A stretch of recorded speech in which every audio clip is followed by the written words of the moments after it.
Hey everyone, I'm John Bureau, and I want to talk to you today about how I got to where I am. Not necessarily right now, but it's been an interesting journey, and retrospectively, a lot of stuff seems like, yeah, of course that would have happened. Why didn't that happen? But it's an interesting journey nonetheless, and hopefully you can take something away from it. So I'm originally from Honolulu, Hawaii.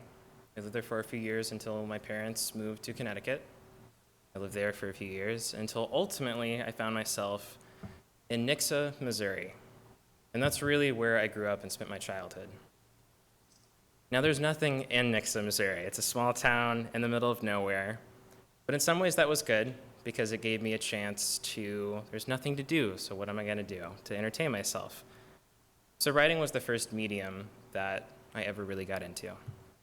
And eventually, I found myself writing different skits and monologues and stuff that I would go around regionally and perform, which, if any of you know me, probably sounds absolutely insane.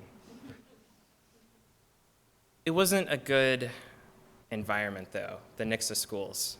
I was bullied a lot, and it was an environment, and even the town itself is very sports driven, so there really wasn't a place for the arts.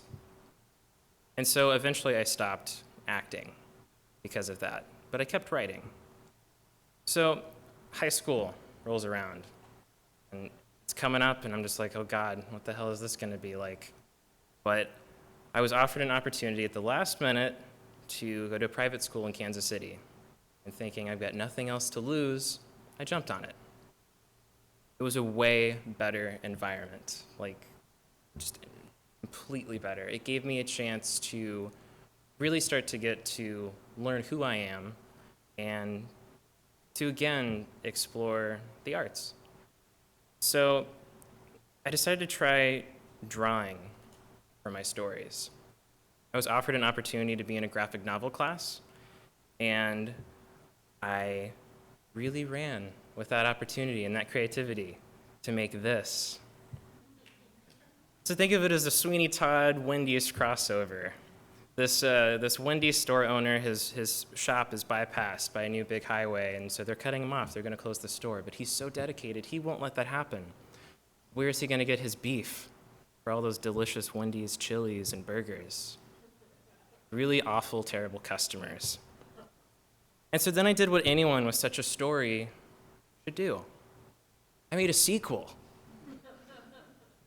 So at this point, I'm coming up on graduation, and I'm thinking, oh man, what the heck am I gonna do? And it seems pretty obvious. It's like, hey John, maybe you should go to art school. Not necessarily for the Wendy stuff, but you know. But I'm thinking like, oh, maybe I'll be a doctor, maybe I'll be a lawyer.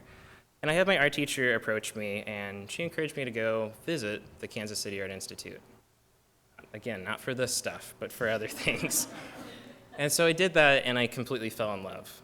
And so I got accepted, and I went through art boot camp, essentially. And I was introduced to all kinds of new mediums, painting, sculpture, photography, and I fell in love with all of them.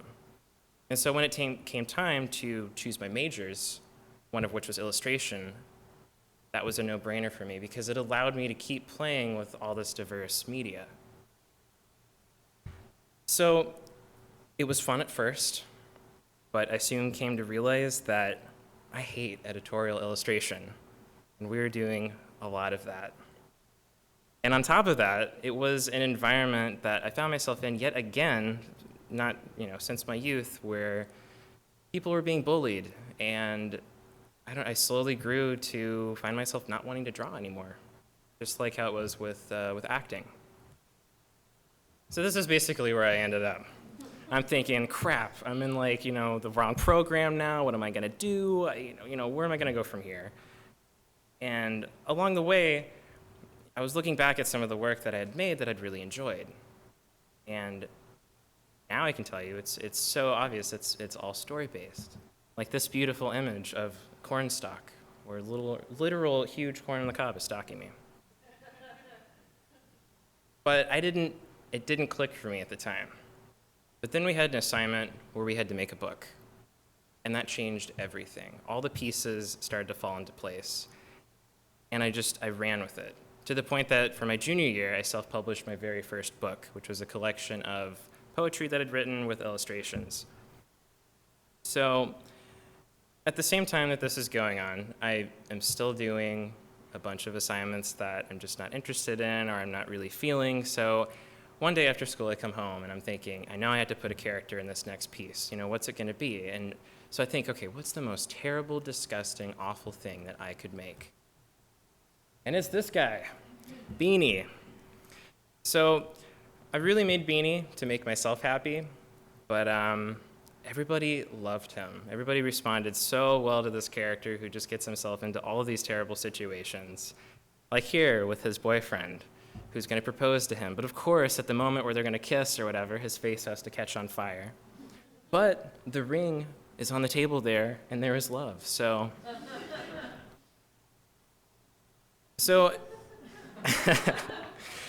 eventually, I'm thinking like, oh man, I love all of these different mediums. I'm going back and forth between things. I've come into loving sound design and of course like photography and illustration and thinking, okay, how can I like merge all of these things? Like I want to do them all the time. So I had my first foray into animation, which this is one of the pieces I submitted to get into visual narrative here. How to Pie. So it's a story of Beanie where he goes to a pie cooking class and ends up making a pie that is somehow alive and horrible and wants to eat people. And then he finds himself in the underground world of pie fighting. Now, at the same time that all of this stuff is going on in my life, I am living with a horrible, demonic cat that just wants to kill me. And so I reached that point in my life where I had to make art about it and to document it because nobody believes me that he's awful. So I made an entire book dedicated to my cat, and this is totally real. He eats my hair, I don't know why, and it's awful. And at the same time, I wanted to be able to promote this piece. I had my first foray also into live action film, and I'm going to share a clip from my trailer for my book with you.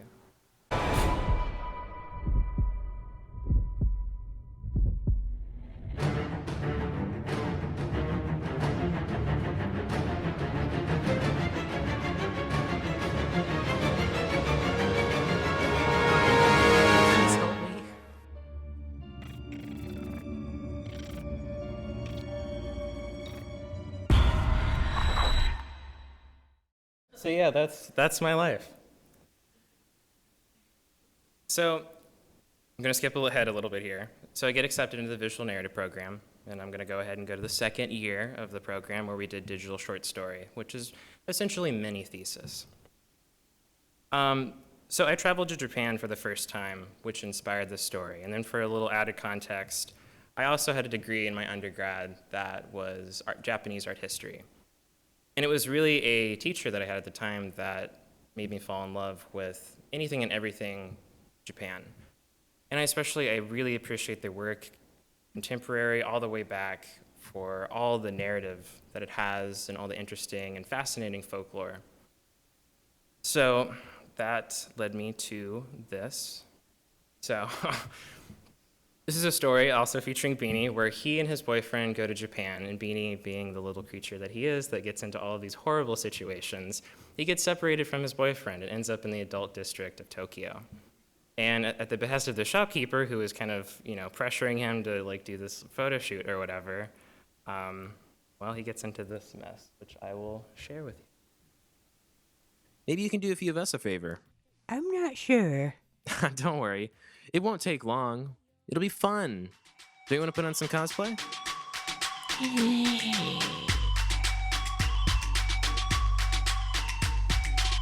They say we are what we are, but we don't have to be.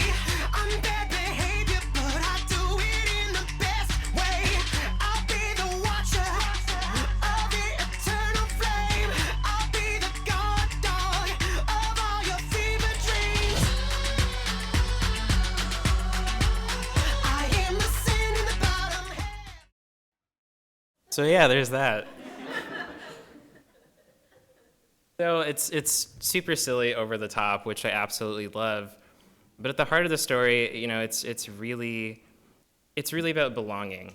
And basically Beanie finds himself where he's just, the only reason anybody is liking him there is because he's being fetishized for his tentacle. And now that these pictures are taken, he finds out they're going to go online. He's afraid that he's going to lose the only person that really loves him. So it's definitely about identity. It's coming of age in a way. But the thing that I realized, and I didn't realize until much later after I made this piece and in the middle of thesis, was that this was all overshadowed by everything and anything Japan related. And I did this with my thesis as well, up to a point. And I didn't realize that I was really hiding behind that. But I finally made a decision to be vulnerable and somehow found the confidence to tell the story that I really wanted to tell. And that story is Yuki. Now, Yuki is all about anxiety, and I have a social anxiety disorder. So it was really important and also hard for me to make this story, but essentially the story, it follows this deer, Yuki, who has an anxiety issue. And it's obviously that weighs on your relationships. So he has like his one good friend Michi left, and that relationship is already like crumbling and not on good terms. So she's taking it upon herself to try to fix him. But the truth is, Yuki has to be the one to fix Yuki. So she ends up taking him, saying, I'm going to take you to this bathhouse. It's going to be great. It'll be relaxing. And they get there, and it's completely dilapidated. There's nothing relaxing about it. And eventually, his anxiety manifests itself in the form of this decrepit skeletal wolf. And he has to either come to terms with his anxiety, because it's never going to go away, it's always going to be there, or be consumed by it. So for the process of this, I used a program called Adobe Character Animator. And the great thing about it is it lets you work how you would normally work within any style. So for me, I always start with pencil and paper, and then I'm doing my digital inking on top of that. And then from there, I'm going in and I'm taking my digital inking, and I'm putting my characters in their environments. So the film it's 2D animation over top of either live action film or photography. And then from there, I'm going in and I'm doing my flats, my shading. He looks a little funky because he has all these extra pieces on. But so when I'm in the program, I can hit different keys, and his ears will go up, will go down, and it gives for a wider range of emotion. And this is what it looks like working within the program. So I don't know if you can tell, I have all these red dots on my face, which probably makes me look like I'm possessed or something. But they're facial tracking dots. So the really cool thing is that in the program, whenever I move, Yuki moves. When I talk, Yuki talks. When I blink, Yuki blinks. And it's super intuitive, and it is such a great program. I'm very happy to have found it when I did. So I want to share with you a few clips from my thesis. So this is early in the beginning. His friend, they're at a ramen shop, and Yuki's friend Michi has spilled ramen on him, and he is not taking that well. And she's already at that breaking point to where she just can't take this anymore. Why are you being like this? Because this is all you ever do. I planned for a nice time out with you, but I guess I just should have planned for a panic attack. Michi, I'm not... I'm mad at the situation. Well, the situation is ready to go. So obviously, Yuki is pretty upset. He's like, his only support that he really has left. At the same time, he has pills that that's become his crutch. Like, he's really relying on those to get him through everything. That's his last ditch effort. So after this scene, they find themselves in a forest going to this, place of relaxation. And they're not talking to one another, they're not close to one another because of what's just happened. And eventually he's taking out the pills, and you start to hear noises and stuff. There's something around, and he's getting frightened. So he tries to express this to her, but she's just brushing him off. It's just like, yeah, whatever, okay, your anxiety. And play this clip for you now. Michi, I feel like something came here with us. You sure you aren't getting interference from those antlers? What? Because of that noodle tangled up there. Just go inside already.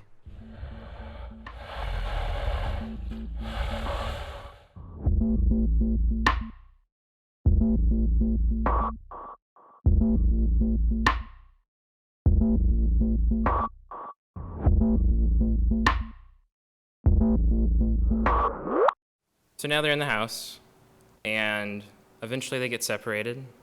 Yuki's freaking out, and Michi's just like, come on, follow my voice, whatever. And he ends up downstairs, still listening for her voice, but then things start to get even creepier. Yuki! Yuki! Yuki!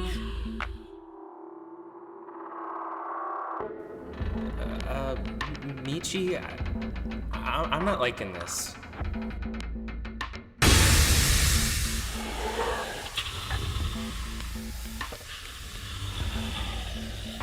Michi!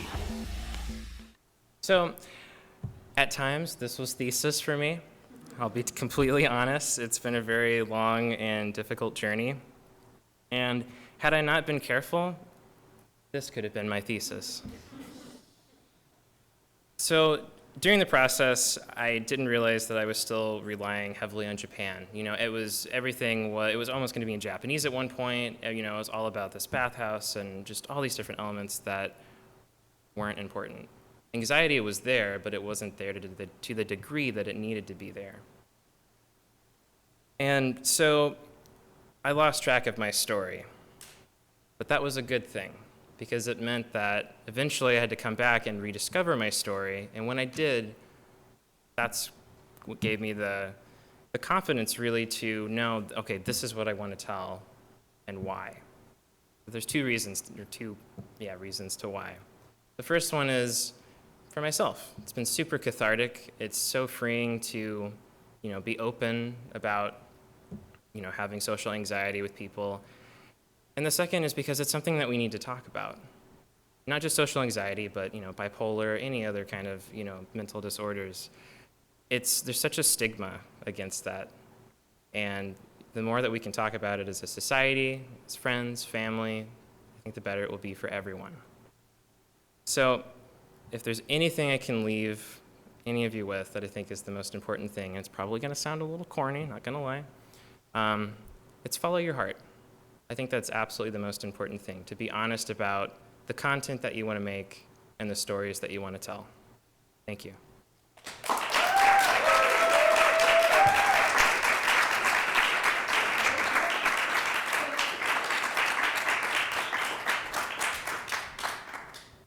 Hi, John.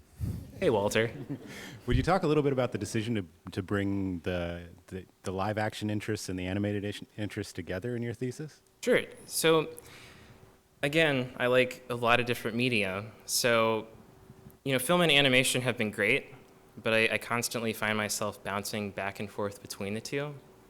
And it was really a meeting with Nathan that kind of made the idea come together where it's like, how about we combine them and see what happens?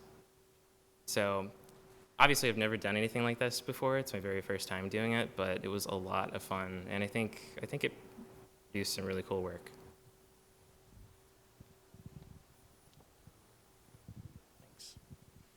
That was excellent. Thank you for sharing all of that with us. Can you give us, I don't want to get too personal, but can you tell us that moment you talked about how you decided you were going to make this not something that was protected by, Japanese culture, Japanese storytelling, and that you were going to make it more personal. Can you tell us a little bit more what that was about during the program, of course? So what was happening at that time? What made you make that decision, have that breakthrough? I think part of it was being in the dark, icy hell of thesis. The story wasn't working, and just feedback I was getting too from my peers and my friends that the Japanese stuff was just very surface, and I didn't realize, I wasn't cognizant that I was doing that. I think it was just being under pressure, and then kind of just taking a moment to step back and be like, okay, what am I really trying to say here? What is my story? And that's really what led to it.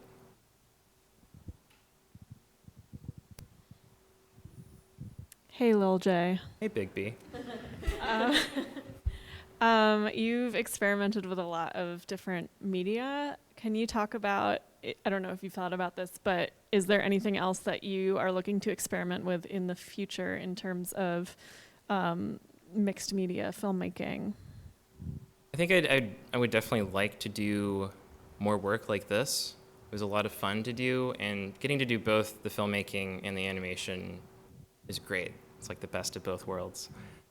And the sound is really important to me too. So I kind of want to just take these elements now that I've done this for the first time and just see how far I can push it and, you know, what I can do next. My question is about performance and the role that that plays in your work. You know, it's interesting that someone who struggles with social anxiety also likes to perform. It was surprising to hear that you used to act, and you do the voices in your animations, right? Mm-hmm. And then you also choose to use this software that's tracking your own performance and then gets animated. So I wonder if you could talk about maybe what role that plays for you, or, you know, why. What kind of maybe what performance fulfills for you? I think for me, I mean, because that was one of the first things that I did outside of writing, like, you know, theater and performance and stuff, it's always going to have like a really special place in my heart. I think for me, it's just I won't say that I can't, but it's very hard for me to do it live in front of people. I just don't like doing that anymore at all. But I still love it, and it's still a lot of fun. So to be able to, you know, be behind the camera or just in front of a camera versus a live audience, being able to do stuff with my voice, you know, just it's something I'm really passionate about and that I really love. I don't know that I could really, you know, explain it any more than that, but it's definitely something that's very important to me, to my craft, and to my stories. Anybody else? Okay, thanks, John. All right, thank you.